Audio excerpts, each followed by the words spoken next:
నువ్వు వచ్చి ఇట్టాను కానీ గంతులు అయ్యి కానీ కుసేపు మెడ తోడ రుద్దుకోగానే జనం పిచ్చాళ్ళా?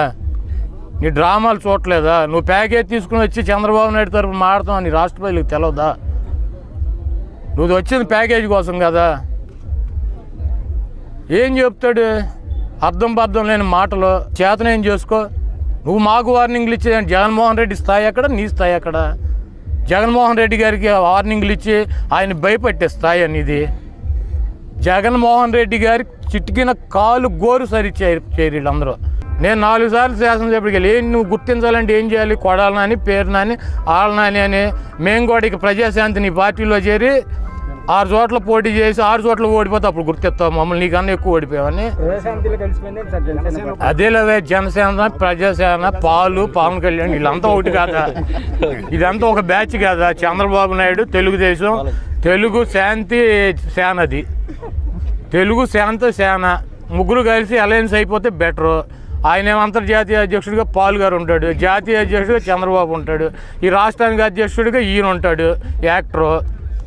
ఈ ప్యాకేజీలు గొడవ ఎంత అంటే అసలు చంద్రబాబు కోసం మేము చంద్రబాబుని విమర్శిస్తే ఆయన్ని రక్షించడానికి అసలు మేఘాల మీద యుద్ధ విమానంలో వచ్చినట్టు వచ్చేసాడు.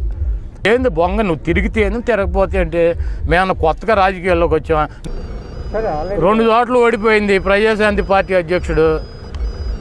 ఓడిపోయి వాళ్ళు వచ్చి ఏదేదో చెప్తాడు. ఇట్లాంటి పార్టీలు ఎన్ని వచ్చినాయి, ఎన్ని కాలగర్భంలో కలిసిపోయినాయి. ఇదో కొత్త వింత. ఒక రాజకీయ పార్టీ పెట్టి ఇంత వ్యాపారం చేయొచ్చు అని చెప్పి చూపించినటువంటి ఆదర్శ పురుషుడు. వకీల్ సాబ్ చెప్పమన్నాడని జగన్మోహన్ రెడ్డి గారికి. వకీల్ సాబ్ అంటే జగన్మోహన్ రెడ్డి గారికి ఏం తెలుసు? నువ్వేమో వకీల్ సాబ్ అనుకున్నావు, జనమేమో షకీలా షాబ్ అన్నారా? నువ్వేమో వకీల్ షాబు, జనమేమో షకీలా షాబ్ అనుకుంటున్నారు నిన్ను. ఏం చెప్పాలి? ఏమంటే ఒక యాక్టర్ వచ్చాడు ప్యాకేజీ పట్టుకుని 35,000 ఇమ్మన్నాడు. ఆయన పార్ట్నర్ మాత్రం ముంచేసినప్పుడు మొత్తం ఇంటికాడ పడుకున్నాడు ప్యాకేజ్ తీసుకుని. నువ్వే వెళ్ళి చెప్పు, స్పెషల్ ఫ్లైట్ వేసుకుని లుంగి కట్టుకుని వచ్చి గతంలో ముఖ్యమంత్రి చెప్పేవాడు. మేమెందుకు చెప్పటం? బోర్డు లింగాలు నువ్వు ఉన్నావుగా, బొక్కలో లింగానివి. నువ్వు వచ్చే చెప్పు, లుంగి కట్టుకుని స్పెషల్ ఫ్లైట్ దిగిపోయి ముఖ్యమంత్రి గారి దగ్గరికి వెళ్ళి మాట్లాడుకో.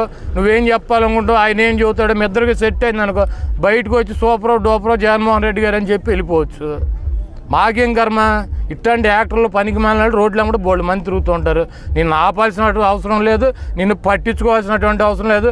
ముట్టడిస్తే అసెంబ్లీలోకి రానివారు జనం, నిన్ను ముట్టడించి బయటపడేశారు. నువ్వు అసెంబ్లీ చుట్టూ ముట్టడించక లోపలికి వస్తావు. ఎవడు ఊరుకుంటాడు? ఈ రాష్ట్రంలో బోడిలింగం ఎవడో భీమవరం వెళ్ళి అడిగితే చెబుతారు, గాజువాకి వెళ్ళి అడిగితే చెబుతారు. ఈ రాష్ట్రంలో మహాశివలింగం ఎవరో జగన్మోహన్ రెడ్డి గారిని ఏ స్థాయిలో పెట్టారో ఈ రాష్ట్ర ప్రజలను అడిగితే చెబుతారు. సిగ్గులేదు, 4 పార్టీలు కలిసి పోటీ చేసావు. నువ్వు బోడిలింగం అని నేలకేసి కొడితే నేను శివలింగాన్ని, ఆయన బోడిలింగం అంటాడు. నేనేమి ఎవరి దగ్గర ప్యాకేజీలు తీసుకుని నోటికి వచ్చింది మాడతాం, ఎవడో డబ్బులు ఇస్తే ఆ డబ్బులు పట్టుకొచ్చి పిచ్చగా మాడతాం, అటువంటి కార్యక్రమాలు చెయ్యం. నోరు అదుపులో పెట్టుకోవాలని మాకు చెప్పడం కాదు, నువ్వు పెట్టుకో అదుపులో. నాకు భయం లేదు, మేమన్నా భయపడుతున్నావా? నిన్ను ఎవడ భయపడమన్నాడు? జగన్మోహన్ రెడ్డి గారికి మేము భయపడమన్నావా? నాకు సిమెంట్ ఫ్యాక్టరీలు లేవు, పాల ఫ్యాక్టరీలు లేవు, నేను సినిమాలు చేస్తాను, నాకు జీవనోపాధి. నాకు సినిమాలు మానేయమని చెప్పినాడు ఎవడు? ఈ రాష్ట్రంలో ఎవడన్నా వచ్చి నీ దగ్గరికి వచ్చి సినిమాలు మానేయండి మీరు అని అడిగారా? నువ్వే చెప్పావు నేను రాజకీయాల్లోకి వచ్చాను సినిమాలు మానేశానని. నువ్వే కదా చెప్పింది. ఎవడో అడిగాడు నేను సినిమాలు మానేయమని? నేను సినిమాలు మానేయమని ఎవడో చెప్పలా, నువ్వే చెప్పావు. మళ్ళీ జగన్మోహన్ రెడ్డి గారు ముఖ్యమంత్రి అయ్యి బ్రహ్మాండంగా ఈ రాష్ట్రాన్ని పరిపాలిస్తే నేను రాజకీయాల్లో లేదు సినిమాలు చేసుకుంటానని నువ్వే చెప్పావు. నువ్వు సినిమాలు చేసుకుంటే మాకేంటి, సినిమాలు చేసుకోకపోతే మాకేంటి, నువ్వేం వదిలేస్తే మాకేంటి, ఎవరిని వదలకపోతే మాకేంటి? నువ్వు ఒక యాక్టర్గానే ఇప్పటికీ మేము గుర్తిస్తున్నాం. నువ్వు ఒక యాక్టర్వే, నువ్వు సినిమాలు చేసుకో లేదా మానేసుకో. నువ్వే కదా చెప్పింది, సినిమా చేస్తానని చెప్పింది నువ్వే, సినిమా మానేశానని చెప్పింది నువ్వు. ఎందుకు ఈ పనికి మాలిన మాటలు? ఏదో ప్యాకేజీ వచ్చినట్టు ఉంది, వచ్చాడు ఊరినే దత్తపుత్రుని ఒక పక్కకేను సొంత పుత్రుని ఒక పక్కకి పంపాడు. జోగి రాసుకుంటే బూడిద రాజు జిల్లాలో. ఆ బూడిదంతా మేము ఎత్తుకోలేదు రావాలి. ఎందుకు పనికి మాలిన మాటలు? శివలింగాలు అంటాడు, బోడి లింగాలు అంటాడు, కోడి అంటే ఏదో చెబుతున్నాడు. అంటే ఆయనకి హిందూ మతం అంటాడు. ఇక్కడ అయిపోయినాక రాత్రి వెళ్ళి స్వామీజీ దగ్గరికి వెళ్ళి కాళ్ళ మీద పడ్డాడు.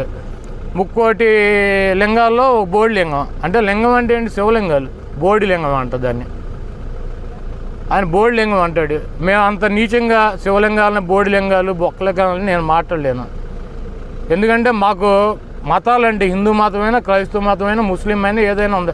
రాజకీయాల కోసం రాజకీయ వైశ్యలాగా శివలింగాలు ఎవరో బోడిలింగాలు ఎవరో ఈ రాష్ట్ర ప్రజలు నిర్ణయించారు. ఈ రాష్ట్రంలో శివలింగం జగన్మోహన్ రెడ్డి గారు కాబట్టి జగన్మోహన్ రెడ్డి గారిని అక్కడ కూర్చోబెట్టారు. నువ్వు బోడిలింగానివి కాబట్టి 2 చోట్ల వాడుకొట్టి నేను ఇంటికాడ కూర్చోబెట్టారు. అయినా సిగ్గు లేకుండా నేనే శివలింగాన్ని మీరు బోడిలింగాలు అన్నారనుకో, ఇంకా మైండ్ చెడిపోయినటువంటి ప్రజాశాంతి పార్టీ అధ్యక్షుడికి మైండ్ చెడిపోయింది అనుకుంటారు. అంటే ఆయన ఎట్టో ఒకటి రక్షించాలి బాబు గారిని. మనకు లేకపోతే ప్యాకేజీలు రావు కాబట్టి నేనే పోటీ చేస్తాను అక్కడ ఎవడో ఒకరిని పెట్టి గాలికి వదిలేస్తాడు. ఆ డిపాజిట్లు పోతే తెలుగుదేశం పార్టీ సేఫ్గా ఉంటుంది. నువ్వు తెలుగుదేశం పార్టీని రక్షించడానికి కాకపోతే జనసేన తిరుపతిలో పోటీ చేసి బీజేపీని కాదని ఈ బీజేపీ వాళ్ళకి తెలియదా? నీ డ్రామాలు, నీ నాటకాలు. మాయావతితో ఎందుకు అలయన్స్ అంటే ఎస్సీ ఓటింగ్ చీల్చేస్తుంది ఏనుగు గుర్తు మాయావతి గారు. అప్పుడు జగన్మోహన్ రెడ్డి గారు ఓడిపోతాడు. సిపిఎంతో ఎందుకు పొత్తు? యాంటీ ఎస్టాబ్లిష్మెంట్ ఓటు చీలిపోద్ది, చంద్రబాబు నాయుడు ముఖ్యమంత్రి. ఎవరికి తెలియదండి ఈ నాటకాలు, ఈ డ్రామా. నీ యాక్షన్ సినిమాలు చేసుకో, బ్రహ్మాండంగా పైకి వస్తావు, 4 డబ్బులు వస్తాయి. నువ్వు రోడ్ల మీదకి వచ్చేస్తే నా పోటీ వాళ్ళతో తిట్లు తింటావు, అంతకన్నా ఏం వచ్చేది ఏమవుతుంది. Please subscribe .news.